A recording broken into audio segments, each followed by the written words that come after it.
Kelompok 2, apa kalian peduli? Ya. Kami peduli, kelompok peduli anti korupsi, siap melayani tanpa pamrih, anti pungli dan gratifikasi. Korupsi Tetap saja korupsi. kelompok 2, berani, jujur, hebat. Definisi korupsi kami mengambil dari 4 tinjauan. Yang pertama yaitu korupsi dari makna harfiahnya.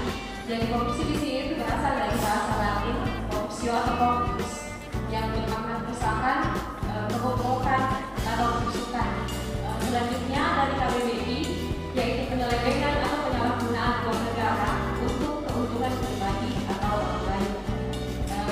Selanjutnya menurut Undang-Undang 31 tahun 1999 UNTO nomor 20 tahun 2001, korupsi itu yaitu tindakan melawan hukum dengan maksud memperkaya diri sendiri atau orang lain yang berartikan kerugian negara. Jadi di sini bisa ditarik suatu kesimpulan korupsi itu sendiri bermakna menguntungkan diri sendiri dan merugikan negara. Kemudian yang terakhir dari Robert Klitgard, di sini bisa dibilang Robert Klitgard ini merupakan seorang peneliti dan akademisi yang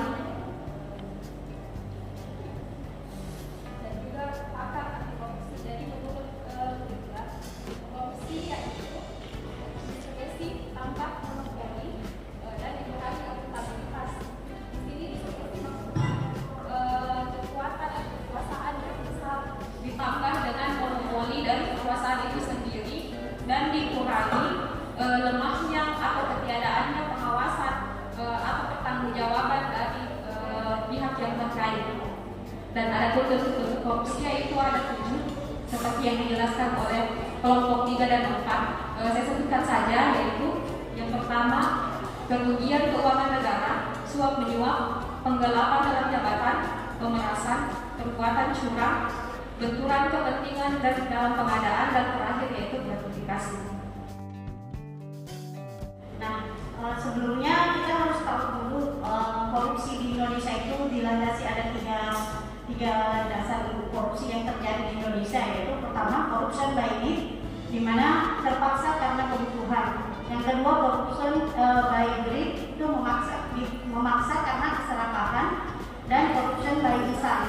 Misalnya pada undang-undang kebijakan pemerintah itu kadang-kadang ada oknum yang membisniskannya. Nah, dampak ekonomi itu korupsi yang paling berdampak itu pada ekonomi negara. Contohnya bantuan COVID kemarin, karena memang 70% korupsi yang terjadi di Indonesia itu pada pengadaan barang dan jasa oleh pemerintah. Nah, yang pertama, dampak ekonomi yang pertama itu korupsi menyebabkan menurunnya tingkat investasi suatu negara. Jadi negara-negara yang ingin investasi ke Indonesia akan menurunkan niatnya karena ada biaya-biaya membengkak, misalnya ada pungli atau suap untuk memperoleh izin. Terus yang kedua, budaya korupsi di suatu negara itu secara tidak langsung akan mengundang investor-investor asing yang tidak berkualitas, sama-sama dari negara yang juga ingin korupsi, sehingga misalokasi dana bisa terjadi. Terus yang kedua, sistem kelembagaan juga bisa buruk. Misalnya kayak tadi suap dan pungli ini membuat kita menambah biaya, misalnya yang tadinya gratis seperti pembuatan SIM itu menjadi perlu berbayar. Kemudian yang selanjutnya menyebabkan sarana dan prasarana berkualitas rendah, seperti tadi misalokasi, sehingga infrastruktur juga diberikan bahan-bahan yang tidak berkualitas. Terus menciptakan ketimpangan pendapatan. Jadi masyarakat yang pada saat ini punya perilaku korupsi, misalnya pada orang kaya akan diberikan kemudahan pada saat melakukan transaksi atau berkas-berkas atau dan lain-lain karena mampu membayar, sedangkan orang miskin tidak. Nah, seperti itu. Sehingga efek yang paling tinggi itu terjadi peningkatan kemiskinan kemiskinan karena korupsi dan utang negara pun meningkat. Yang kedua, dampak sosial dari kemiskinan ada korupsi itu yang pertama, mahalnya harga jasa dan pelayanan publik. Terus semakin banyak orang yang korupsi, semakin tinggi juga tingkat kemiskinan suatu negara.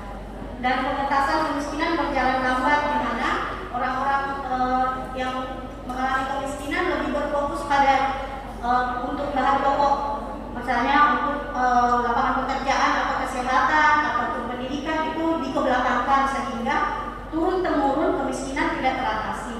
Lalu yang selanjutnya, terbatasnya akses bagi masyarakat miskin seperti tadi untuk mendapatkan pendidikan gratis, kesehatan gratis. Kadang-kadang orang miskin diberikan kesulitan karena ada korupsi. Terus yang selanjutnya, kriminalitas juga meningkat karena kepercayaan masyarakat kepada penegak hukum berkurang, karena hukum asumsi masyarakat hukum bisa dibeli. Kemudian kurangnya fasilitas masyarakat dan rendahnya untuk pelayanan di berbagai tempat. Terus dampak terhadap birokrasi, hilangnya kepercayaan rakyat terhadap lembaga negara, karena jika ada yang korupsi, jika memiliki kekuatan politik, maka akan dimudahkan bahkan terbebas dari hukum. Terus yang kedua, peraturan dan perundang-undangan tidak efektif karena bisa dibisniskan. Yang selanjutnya, semakin banyak birokrasi yang korupsi akan menjadi sumber pemborosan anggaran negara dan hilangnya ketegasan di bidang hukum. Nah, dampak yang selanjutnya dijelaskan oleh teman saya. Ya, terima kasih. Sekarang saya akan menjelaskan tentang dampak politik dan demokrasi jika di dalamnya terdapat korupsi. Dan yang paling dekat dengan kita itu terkadang kita tidak sadar bahwa kita telah memilih pemimpin yang di awal kampanye itu telah melakukan korupsi, seperti memberikan serangan pajak. Nah, jika pemimpin-pemimpin seperti itu yang akan masuk ke pemerintahan, berarti di pemerintahan kita akan terdapat banyak pemimpin yang korup dan memiliki modal besar. Nah, di pemerintahan yang korup itu, pemimpinnya yang memiliki modal besar itu akan menciptakan sebuah kejadian yang disebut plutokrasi, di mana sistem politik yang dikuasai oleh kaum yang memiliki modal besar. Dan rata-rata kaum yang memiliki modal besar ini pastinya memiliki perusahaan-perusahaan yang punya kepentingan di belakangnya, dan otomatis itu akan mempengaruhi kebijakan-kebijakan yang akan dikeluarkan oleh mereka. Nah, setelah semua pemimpin itu berkumpul di pemerintahan, itu akan membuat rakyat tidak mudah lagi percaya ke pemerintah karena telah melihat hasil yang dilakukan oleh pemimpin-pemimpin yang telah mereka pilih, dan akibatnya akan membuat rakyat menjadi ragu atas pilihan yang telah mereka tetapkan. Makanya belakangan ini banyak orang yang memilih golput daripada memilih sesuatu yang ternyata mereka sangka itu pilihan yang telah ditentukan oleh orang lain. Jadi walaupun mereka memilih sesuai keinginan mereka, ujung-ujungnya akan berlangsung seperti apa yang telah disetting di belakang. Dan kemudian dampak korupsi terhadap penegakan hukum ini juga dekat dengan kita, yang dimana kita bisa lihat kalau misalnya di jalan terjadi suatu penilangan, kita masih bisa selesaikan di jalan, dan itu sebenarnya salah satu bentuk korupsi. Dan penegakan hukum lainnya seperti yang bisa kita lihat, jika rakyat miskin yang mengalami kasus hukum itu akan tidak semudah dengan orang yang punya uang, karena seperti yang bisa kita lihat dari keadaan sekarang, hukum itu terasa tajam ke bawah dan tumpul ke atas, dan itu juga akan membuat kepercayaan masyarakat hilang terhadap penegak hukum. Dan dampak lainnya akan dijelaskan oleh teman saya. Terima kasih. Adapun dampak masif korupsi terhadap pertahanan dan pertahanan negara kita, dalam hal ini akan strategi dan berdampak buruk terhadap sistem pertahanan dan keamanan negara.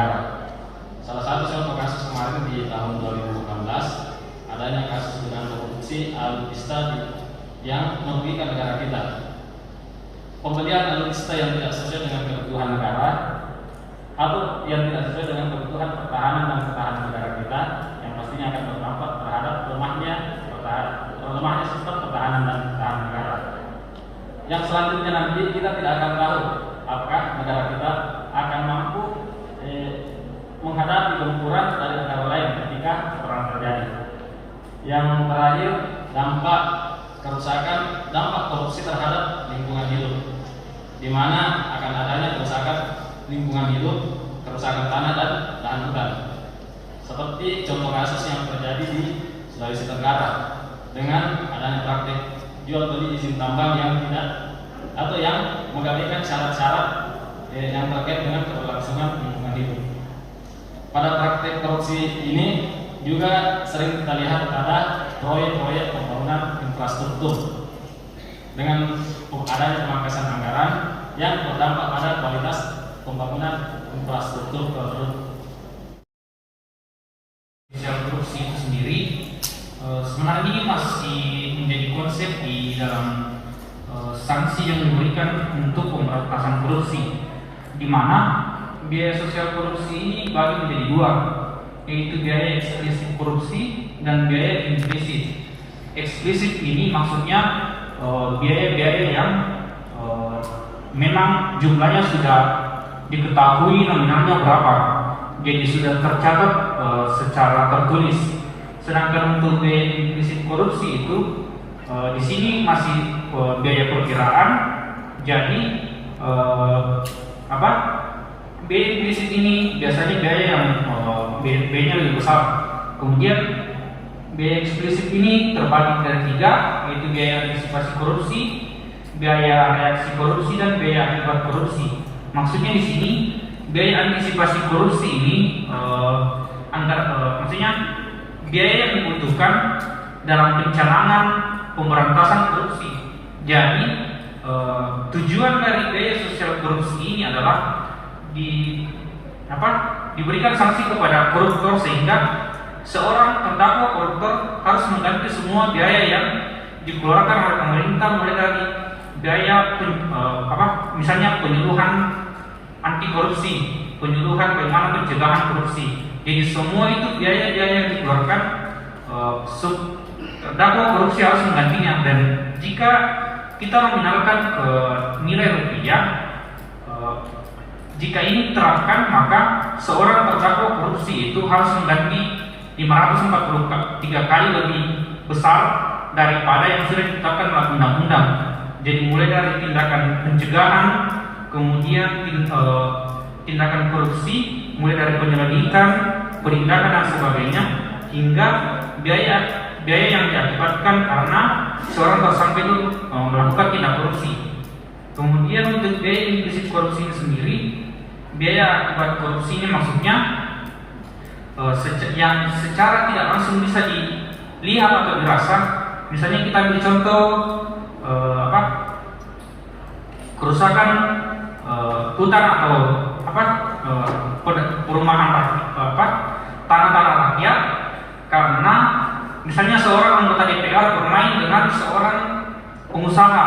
Jadi pengusaha ini memberikan biaya suap kepada misalnya anggota DPR untuk memberikan izin sehingga lahan-lahan misalnya hutan yang seharusnya hutan lindung diberikan izin untuk dilakukan proses misalnya proses-proses yang bisa mengalihkan fungsi dari hutan tersebut. Jadi fungsi hutan tersebut bukan lagi sebagai hutan, tetapi misalnya sarana-prasarana, pembangunan perumahan. Nah itu semua masuk di biaya implisit korupsi. Itu yang harus diganti sama terdakwa koruptor, misalnya dia terbukti melakukan tindak korupsi. Jadi patung yang pertama itu dalam bahasa Indonesia. Jatuh cinta berjuta rasanya, bahagianya sungguh tiada terkira. Bukan hanya dimusuhi negara, koruptor juga dilarang agama. Terima kasih untuk pantun bahasa Bugis, mungkin ada Adipuk 2 ya senaam. Huruf ra ya wanali. Ajak takakrean menjat tak peliharaan. Pacalarana